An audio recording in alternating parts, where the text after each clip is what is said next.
Welcome back on the show. We get to talk some basketball with our next segment as we bring in the boys from the Sunflower Hoops. Make sure you check out sunflowerhoops.com, Danen Kistner and also Tanner Shank, both coaches throughout the state. And but we brought you on to talk about sunflowerhoops.com. Like I saw this a few weeks ago. I thought this was really cool. So I'll let both of you describe what sunflowerhoops.com is. Sure. It was kind of just, a talking point for a while.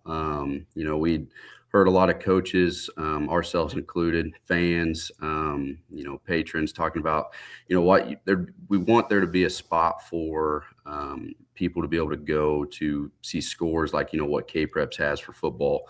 We think K-Preps does a great job there. And that was kind of a talking point between Tanner and I for a while. And we were kind of like, you know what, let's do it. Let's figure out a way to try to do it. It took us 3 weeks to kind of get everything set up, and we were able to kind of launch the website and the social media platforms there in the middle of this sub-state tournament. But the goal is for it to be kind of a one-all stop for scores throughout the state, boys and girls basketball, every game night. Obviously we wish we could have got it started before the season started last year, but we're going to have, we've already started with, our all league teams.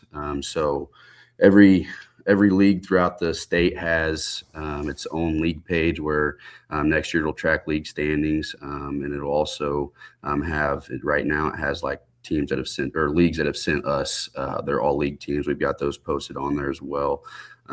But plan and hopes is that maybe it'll give back to the athletes and teams and help the game of basketball grow in the state. So, Tanner, what's it been like since you launched it? A whirlwind. It was hectic there to start. Threw everything together. Felt like just so fast. Long nights, putting in scores, putting in schedules.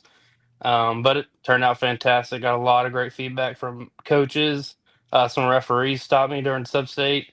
I seen them walking. They just stopped and said, "Hey, looks fantastic." I'm sharing it. I said, "Great. Let's keep it going." So you're getting that information. You talk about, like tracking down those scores. What's that process been like, even in the first couple of weeks there? Oh, it was hunting them down off Acacia website. Going to each one and just basically just going through. We created a module where we just send it into an AI type sort, and it sends it on the website. Danen, you look at the, like I'm just going to the website. It just looks clean. Just kind of easy to navigate. There's not a whole lot of explanation, man. It looks like a real clean website. Yeah. That was kind of the hopes that we could do that. We looked at, K-Preps website and kind of wanted to make it similar to kind of something they got. Cause like I said, we really like during football season going and looking at all those scores on Friday nights as they come in. So, we wanted to kind of, give basketball that same light and, try to make it easy to navigate for everyone. We want to make it easy, for even people that aren't great at technology, myself included. So it's kind of crazy that, I've helped Tanner with creating this website. Well, even looking at some of the tabs, I see like tabs for like tournaments and upcoming games. Is that something like in the future too, like for next season that people can kind of navigate as far as figuring out where tournaments are at? That's the hope. It's going to be, we're going to rely on coaches and ADs, obviously, to tell us, where your preseason tournaments are, what's the schedule for those tournaments. And then, you have midseason tournaments, league tournaments during the middle of the year, those kinds of things where we would love to be able to get those kind of put into a tab there to track those things as well. I think the sub-state and the state tournaments are pretty easy to track. It's just those ones where, you might have teams traveling across the state for a midseason tournament and you might not even know about it. Like I know Manhattan boys this year went to Dodge City for the Tournament of Champions, so relying on coaches and ADs to help us with a lot of those things. Tanner, like both you guys, a couple of Hartford boys. Now coaching Tanner with Hartford on the coaching staff and Dana at Clifton Clyde. But like Tanner, for you, like how much like at the end of the night, because I know like for football, like Friday nights, that's the first thing like I wanted to do as a broadcaster was like to go back and check to find the scores and see what happened in the stats. Like how much are you doing that for basketball too? On the bus ride home, you get home, checking scores. It's every night you're looking at scores and where you're falling in the standings. It's all important at the end, and you're just setting yourself up. And when you get on the website, that's what you're going to look for. You're going to see all the stats. Eventually, hopefully, that'll be a thing down the future. You know, Final scores, where you're at in the standings throughout sub-state, throughout the season will be it all automatically just logs in. So going forward, I guess, what do you guys kind of want to expect from the website here during the spring and summer months, and getting forward to next season? Yeah, I think the big thing here during the summer, we'll get a hold of ADs and principals and coaches and try to hunt down schedules for next year. And then, obviously we'll be sending out different sponsorship packages, hopefully, for businesses. And the hopes with actually those sponsorships is that, a good majority of that money is actually going to go back to those schools and those athletic departments as well, to help those programs out.